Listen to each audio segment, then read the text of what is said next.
हरे कृष्ण। श्रीमद् भागवत गीता अध्याय 6 ध्यान योग श्लोक संख्या 40। श्री भगवान उवाच पार्थ नैवेह नामुत्र विनाशस्तस्य विद्यते न हि कल्याणकृत कश्चित् दुर्गतिं तात गच्छति। अर्थात भगवान ने कहा, हे पृथापुत्र, कल्याण कार्यों में निरत योगी का न तो इस लोक में न परलोक में ही विनाश होता है। हे मित्र, भलाई करने वाला कभी बुराई से पराजित नहीं होता है। इस श्लोक में श्री भगवान अर्जुन के उन डाउट्स को क्लियर करने के लिए बोल रहे हैं।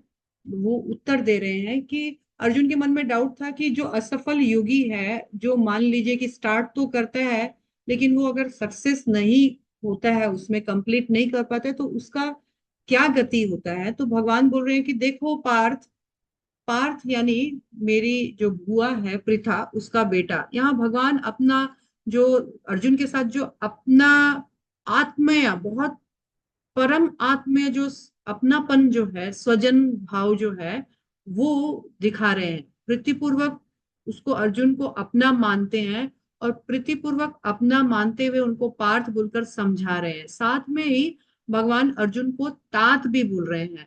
तात यानी अर्जुन के प्रति अपना प्रेम प्रकाश कर रहे हैं। देखो मेरे पुत्र, जैसे एक गुरु होता है, वो अपने स्टूडेंट को जैसे पुत्र के समान देखता है। तो देखो मेरे पुत्र, माय डियर फ्रेंड, मैं तुमको बताता हूं कि जो कल्याण कृत है, कल्याण कृत में जो लगा हुआ है, यानी जो शुभ कार्य करता है या जो शुभ कार्यों में लगा हुआ है, कल्याणकारी व्यक्ति है, उस कल्याणकारी व्यक्ति का ना तो प्रेजेंट में ना ही फ्यूचर में, ना ही इस लोक में ना ही परलोक में कोई दुर्गति होती है। दुर्गति यानी ना ही इस लोक में उसका कोई पतन होता है या नाश होता है, ना ही परलोक में उसे कभी नरक आदि का यातना सहना पड़ता है। उसकी किसी भी प्रकार की दुर्गति, अधोगति नहीं होती है। बल्कि भगवान बोल रहे हैं कि अर्जुन, तुमको तो बिल्कुल चिंता ही नहीं करना चाहिए। तुम तो बेकार में चिंता कर रहे हो कि एक, क्या एक असफल योगी, योग भ्रष्ट व्यक्ति, क्या उसका सब कुछ खत्म हो जाता है, सब कुछ चला जाता है?